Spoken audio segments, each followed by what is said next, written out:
பேரன்பு கொண்ட சொந்தங்கள் யாவருக்கும் வணக்கம். இன்றைக்கு வாட்ஸ்அப்பில் காலையில் ஒரு நண்பர் ஆனால் அந்த பயிர்க்கடன் தள்ளுபடி சம்மந்தமாக நீங்கள் ஏற்கனவே வீடியோ போட்டிருக்கிறீங்க. ஆனால் தற்போது பார்த்தீங்கன்னா அது சம்மந்தமான ஒரு ஜிஓ பாஸ் பண்ணியிருக்காங்க. அதில் கிட்டத்தட்ட ஒரு 16 விதமான பாயிண்ட்டுகளை சொல்லி அதில் ஜிஓ வெளியிட்டிருக்கிறாங்க. அதில் வரைமுறை நிபந்தனைகள் சொல்லியிருக்காங்க. கிட்டத்தட்ட 16 நிபந்தனைகளுக்கு மேலே சொல்லியிருக்காங்க. இந்த 16 நிபந்தனைகளுக்கு உட்பட்டு தான் இந்த விவசாய கடன் தள்ளுபடி என்பது நடைபெறும் அப்படிங்கிறத தெளிவாக சொல்லியிருக்காங்க. அதை நீங்கள் அந்த அரசாணையை எடுத்து அந்த அரசாணையில் என்ன சொல்லியிருக்கு அப்படிங்கிறத விவசாயிகளுக்கு நீங்கள் சொல்லும்போது அது நிறைய பேருக்கு அது பயனுள்ளதாக இருக்கும் அப்படின்னு சொல்லி கேட்டார். எனக்கும் அந்த அரசாணை கிடைத்தா நீங்கள் அனுப்பணும் அப்படின்னு சொல்லி கேட்டுக்கிட்டாரு. அதன் அடிப்படையில் நம்ம தேடும்போது இந்த பயிர்க்கடன் தள்ளுபடி அரசாணை கடந்த 19/6/2026 அன்னைக்கு நம்முடைய தமிழ்நாடு அரசு அதை வெளியிட்டிருக்கிறாங்க.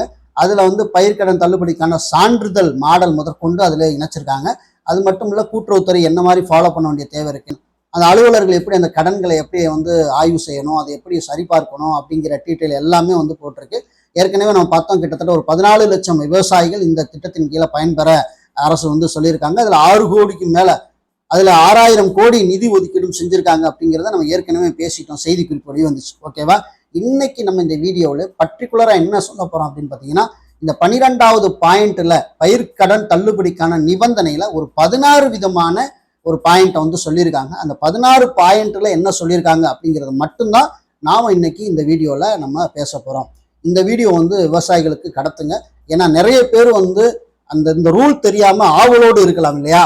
அதனால இதுதாப்பா தள்ளுபடிக்கு அரசு போட்டிருக்கிற அரசாணை அப்படின்னு அவங்களுக்கு சொல்ல வேண்டியது அவசியமா இருக்கு. அதனால இந்த வீடியோ பார்த்துட்டு இருக்க உறவுகள் விவசாயிகளுக்கு பகிருங்க. இப்பதான் நம்ம சேனலை முத பாக்குறீங்கன்னா மறக்காம சப்ஸ்கிரைப் பண்ணி சப்போர்ட் பண்ணுங்க. இது போன்ற பதிவுகள் தொடர்ந்து உங்களுக்கு வரணும் அப்படின்னு நினைச்சீங்கன்னா பெல் ஐகானை கிளிக் பண்ணி வச்சுங்க. அப்பதான் நோட்டிபிகேஷன்ல தகவல் உங்களுக்கு சேரும். சரி, வாங்க வீடியோக்குள்ள போலாம்.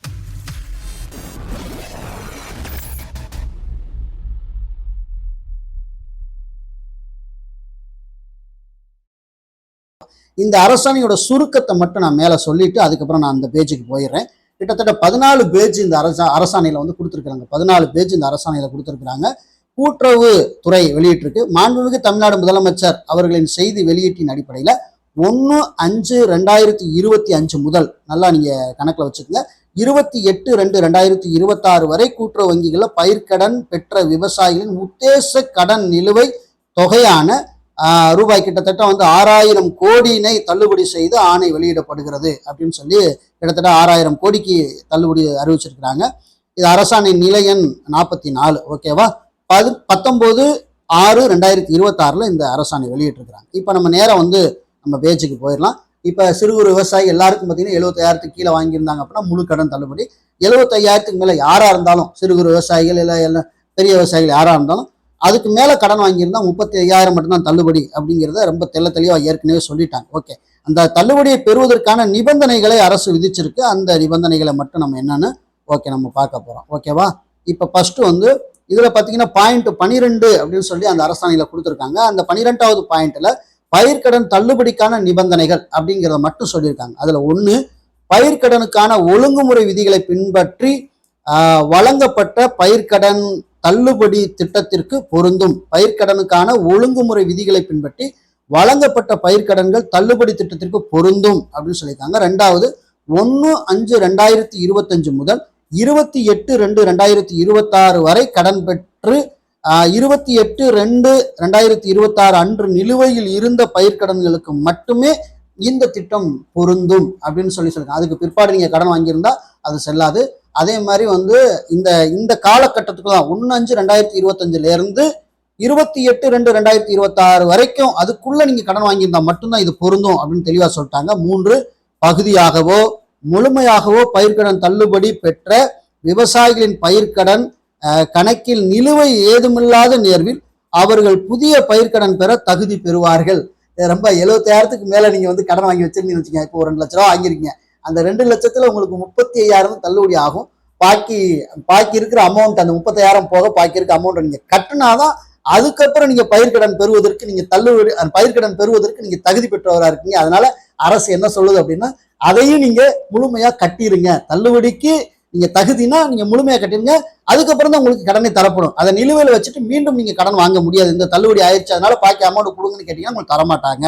ஓகேவா? 4, வாய்மொழியாகவோ எழுத்துப்பூர்வமாகவோ நிலத்தை குத்தகைக்கு எடுத்து விவசாயம் செய்ய பயிர்க்கடன் பெற்றிருப்பின் பயிரிடும் பரப்பின் அடிப்படையில் சிறு அல்லது குறு விவசாயியாக வகைப்படுத்தி குத்தகைதாரருக்கு இக்கடன் தள்ளுபடி திட்டத்தை அனுமதிக்க வேண்டும். நில உரிமையாளர்களுக்கு இந்த திட்டம் பொருந்தாது அப்படின்னு சொல்லியிருக்காங்க. பாலா வந்து கேட்டிருந்தாரு. ஏன்னா இந்த மாதிரி ஒருத்தர் குத்தகைக்கு எடுத்து நிலம் விவசாயம் பண்றாரு அப்படிங்கிற போது இப்ப அது கடன் தள்ளுபடி அப்படின்னு ஒரு விஷயம் வந்துருச்சுன்னா அந்த நிலத்துக்காரருக்கு தான் இந்த கடன் தள்ளுபடி போய் சேருமா, இல்ல அதுல குத்தகை பண்ற ஒரு கடன் வாங்கியிருந்தா அந்த கடன் வந்து அவருக்கு தள்ளுபடிக்கு போய் சேருமா அப்படின்னு ஒரு கேள்வி கேட்டிருந்தாரு. அந்த கேள்விக்கான பதில் இந்த அரசாணையில இருக்கு. சிறு விவசாயிகளுக்கு வந்து கண்டிப்பா குத்தகைக்கு வாங்கி வாய்மொழியாவோ அல்லது பேப்பர் மூலமா வாங்கியிருந்தா அந்த கடன் முழுமையாக வந்து அந்த குத்தகைதாரர்களுக்கு தான் போய் சேரணுமே தவிர அந்த நிலத்தின் சொந்தக்காரருக்கு போய் சேராது என்பதை மிக தெளிவாக அரசு சொல்லியிருக்காங்க.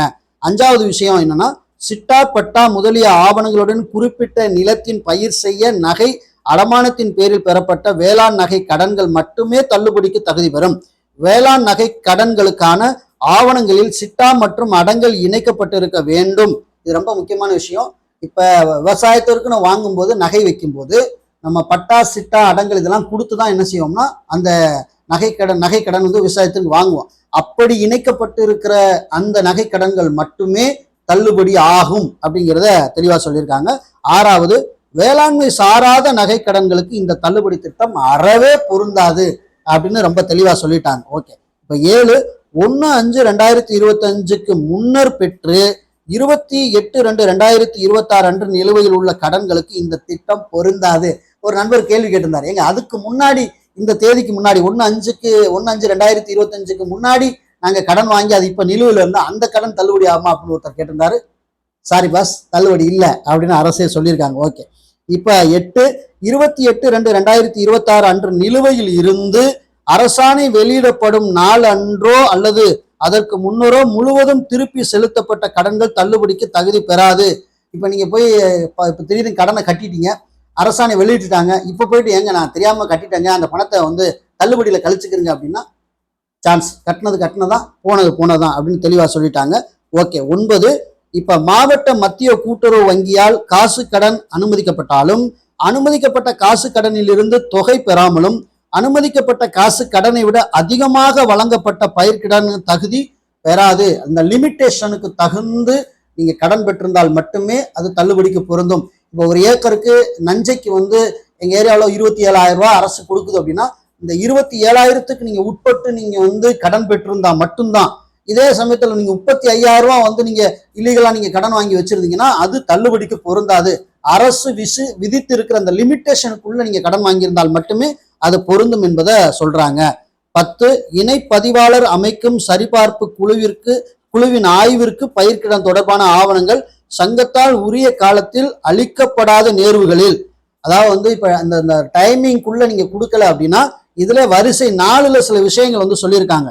அந்த நீதிமன்றங்கள்ல நிலுவையில் உள்ள இனங்கள் தவிர அந்த கடன்கள் தள்ளுபடிக்கு தகுதி பெறாது அப்படின்னு சொல்லிட்டாங்க. நீங்க லேட்டா போயிட்டீங்க அப்படின்னா அதுக்கு ரூல்ஸ் இந்த 4வது பத்தியிலே கொடுத்துருக்காங்க, நீங்க அதை படிச்சுக்கிறீங்க அப்படிங்கிறத சொல்லிக்க விரும்புறேன். இப்ப 11, அனைத்து மத்திய மாநில அரசு பணியாளர்கள் மற்றும் மத்திய மாநில அரசு ஓய்வூதியர்கள் பெற்ற பயிர்க்கடன்கள் தள்ளுபடிக்கு தகுதி பெறாது சொல்லிட்டாங்க. பென்ஷனராக இருந்தாலும் அரசு வேலை செய்து அவங்க பென்ஷன் வாங்கிட்டு இருந்தாலும் சரி, ரிட்டையர்ட் ஆகி பென்ஷன் வாங்கியிருந்தாலும் சரி, இப்போ அரசு பணியில் இருக்கக்கூடிய நபர்கள் யாரா இருந்தாலும் இவர்கள் இந்த கடன்களை பெற தகுதியற்றவர்கள் அப்படிங்கிறத சொல்லிட்டாங்க. 12, கூட்டுறவு நிறுவனங்களில் பணிபுரியும் அலுவலர்கள், பணியாளர்கள் மற்றும் அவர் தம் குடும்பத்தினர் பெற்ற பயிர்க்கடன்கள் தள்ளுபடிக்கு தகுதி பெறாது. கூட்டுறவு நிறுவனங்களில் பணிபுரியும் அலுவலர்களும் சரி, அவர்கள் குடும்பத்தார்களும் சரி கடன் வாங்கியிருந்தா அது தள்ளுபடி பெறாது அப்படின்னு சொல்லிட்டாங்க. 13, கூட்டுறவு நிறுவனங்களின் நிர்வாக குழுவினர் அவர் தம் குடும்பத்தினர் பெற்ற பயிர்க்கடன்கள் தள்ளுபடிக்கு தகுதி பெறாது. இந்த கூட்டுறவு நிறுவனத்தை வந்து நிர்வகிக்கிறவர்கள் குடும்பத்துல வந்து இந்த கடன் பெற்றிருக்கிறாங்க அப்படின்னா அதுவும் தள்ளுபடிக்கு பொருந்தாது. இப்ப 14, சுய விருப்பத்தின் பேரில் பயிர்க்கடன் தள்ளுபடி பெற விருப்பம் இல்லாதவர்களிடம் உறுதிமொழி சான்று உரிய படிவத்தில் பெறப்பட வேண்டும் அப்படிங்கிறத சொல்லியிருக்காங்க. அதுக்கப்புறம் பாத்தீங்கன்னா 15, வேளாண் காரியங்களுக்காக அடமானம் வைக்கப்பட்ட நகைகளின் எடை குறைவு தரம் குறைவான நகைகள் ஒரு கிராமிற்கு அனுமதிக்கப்பட வேண்டிய தொகையை விட கூடுதலாக வழங்கப்பட்ட கடன்கள், அதாவது கடன் அளவை விட கூடுதலாக வழங்கப்பட்ட வேளாண் நகை கடன்களுக்கு மதிப்பீட்டிலான கடன்கள் தொகைக்கு மட்டுமே தள்ளுபடி வழங்க வேண்டும் என்று சொல்லியிருக்காங்க. இப்போ வந்து ஒரு ஒரு ஒரு பவுனுக்கு இவ்வளவுதான் வந்து அடமானம் வைக்கணும் அப்படின்னு ரூல் இருக்கு. இந்த ரூலை மீறி நீங்க கூடுதலா வச்சிருக்கிறீங்கன்னா அதுக்கு அந்த கூடுதல் தொகையெல்லாம் அங்க முழுவதுமா உங்களுக்கு என்ன செய்யும்? இப்போ 75,000க்குள்ள நீங்க ஒரு பவுனுக்கு வந்து நீங்க 20,000 தான் நீங்க கடன் வாங்கணும். ஆனா ஒரு பவுனுக்கு 25,000 வாங்கியிருக்கீங்க, 2.5 பவுன் நீங்க வச்சிருக்கீங்க, 70,000க்குள்ள வருது அப்படின்னா அதுக்கு வந்து நாங்க அதை கழிச்சுக்கிட்டு தான் உங்களுக்கு வந்து அந்த லிமிடேஷனை கழிச்சுக்கிட்டு உங்களுக்கு தள்ளுபடி ஆகுங்கிறத ரொம்ப தெளிவா சொல்லிட்டாங்க. ஓகேவா? இப்போ வந்து 16 ஆதார் எண்ணில் ஆய்வில் அடிப்படையில ஒரே விவசாயி ஒன்று அல்லது அதற்கு மேற்பட்ட கூட்டுறவு சங்கங்களிலோ அல்லது ஒரே சங்கத்தில் ஒன்றுக்கு மேற்பட்ட பயிர்க்கடன் பெற்றிருந்தால் ஏதேனும் ஒரு கடன் மட்டுமே தள்ளுபடிக்கு தகுதி பெறும். ஆதார் வச்சு செக் பண்ணி பார்ப்பாங்க. நீங்க 2 கடன் வாங்கியிருக்கீங்க அப்படின்னா இந்த கூட்டுறவு வங்கியில ஒரு கடனும் இன்னொரு கூட்டுறவு வங்கியில ஒரு கடனும் நீங்க ஒரே ஆள் வாங்கியிருக்கீங்க அப்படின்னா 2 கடன் தள்ளுபடி ஆகும்னா வாய்ப்பே இல்லை, ஒரு கடன் மட்டும்தான் உங்களுக்கு தள்ளுபடி ஆகும். இதுல 17 ரொம்ப முக்கியமான ஒரு விஷயம். இதுல என்ன சொல்லியிருக்காங்கன்னா குடும்ப அட்டை எண்ணின் அடிப்படையில ஒரே குடும்பத்தில் ஒன்றுக்கும் மேற்பட்ட குடும்ப உறுப்பினர்கள் பெற்ற பயிர்க்கடன்கள் ஏதேனும் ஒரு கடன்கள் மட்டுமே தள்ளுபடிக்கு தகுதி பெறும் அப்படின்னு சொல்லிட்டாங்க. இப்போ ஃபேமிலியில வந்து 4 பேர் இருப்போம், 4 பேரும் விவசாயியா இருப்போம். அதுல பாத்தீங்கன்னா மேக்சிமம் வந்து ஒரு குடும்ப அட்டையை வச்சு இப்போ 4 கடன் வாங்கியிருக்காங்க அப்படின்னா அந்த 4 பேருக்கும் தள்ளுபடி ஆகும்னா நோ. அந்த ஒரு குடும்ப அட்டையில இருக்கிற 4 பேர்ல ஒரு உறுப்பினருக்கு மட்டும்தான் என்ன செய்யும் அப்படின்னா, ஏன்னா இவர்கள் எல்லாம் ஒரே குடும்பத்திலிருந்து இந்த ரேஷன் கார்டு கணக்கில் வராங்க, அதனால கார்டை வச்சு ஒரு குடும்பத்திற்கு மட்டும்தான் தள்ளுபடி அப்படிங்கிறத அரசு தெளிவா நிர்வாகம் பண்ணி இந்த ஜியோ பாஸ் பண்ணியிருக்காங்க. இதுக்கப்புறம் கீழே பார்த்தீங்கன்னா அலுவலர்கள் பின்பற்ற வேண்டிய நடைமுறைகள் எல்லாம் கீழே சொல்லியிருக்காங்க. இதை குறிப்பா பார்த்தீங்கன்னா அதுக்கப்புறம் பகுப்பாய்வு சம்பந்தமா சொல்லியிருக்காங்க. தமிழ்நாடு அரசு தள்ளுபடி தொகை வழங்குவது தொடர்பாக சொல்லியிருக்காங்க. கீழே பார்த்தீங்கன்னா அதற்கான டீட்டெயில் எல்லாமே, அதாவது பார்த்தீங்கன்னா தமிழ்நாடு அரசு கூட்டுறவுத்துறை மாண்பு தமிழ்நாடு முதலமைச்சர் அவர்கள் அறிவித்த இந்த பயிர்க்கடன் தள்ளுபடிக்கான எந்த கூட்டுறவு சங்கமோ அந்த கூட்டுறவு சங்கத்தை அவங்க ஃபில்லப் பண்ணி அந்த நம்பர் போட்டு ஃபில்லப் பண்ணி இந்த பயிர்க்கடன் தள்ளுபடிக்கான சான்றிதழ் அப்படின்னு சொல்லி ஒரு மாடல் கீழே கொடுத்துருக்காங்க. அதை உங்களுக்கு நான் இதில் இணைச்சிருக்கேன். அந்த நீங்க தள்ளுபடி பெற்றுக்கொண்டீங்க அப்படின்னா அந்த சான்றிதழ் வாங்க நீங்க மறக்க வேண்டாம் அப்படிங்கிறத சொல்லிக்க விரும்புறேன். இது கிட்டத்தட்ட ஒரு 14 பேஜ் இந்த அரசாணை இருக்கு. இந்த வீடியோ கீழே டிஸ்கிரிப்ஷன்ல கொடுத்துருக்கிறேன், உறவுகள் எடுத்து பயன்படுத்திக் கொள்ளுங்கள். மற்ற விவசாயிகளுக்கும் இந்த ரூல்ஸ் தெரிய வேண்டும் என்றால் அவர்களுக்கும் இந்த செய்தியை நீங்கள் கடத்த வேண்டும் அப்படிங்கிறதையும் கேட்டுக்க விரும்புகிறேன். இது போன்ற அரசாணைகள் மற்றும் சட்டம் சார்ந்த தகவல்கள், அரசு வெளியிடக்கூடிய அனைத்து தகவல் நம்முடைய சேனல்ல அடிக்கடி தொடர்ந்து வந்துகிட்டே இருக்கும். அதனால நீங்க புதிய நபர்கள் என்றால் நம்ம சேனலை தொடர்ந்து ஃபாலோ பண்ணுங்க. முடிஞ்ச வரைக்கும் ஜாயின் பட்டனை கிளிக் பண்ணி நம்ம சேனலுக்கு எல்லாரும் சப்போர்ட் பண்ணும்படி அன்போடு கேட்டுக்கொள்கிறேன். மீண்டும் நல்ல தகவல் உங்களை அடுத்த வீடியோவில் சந்திக்கிறேன். நன்றி, வணக்கம்.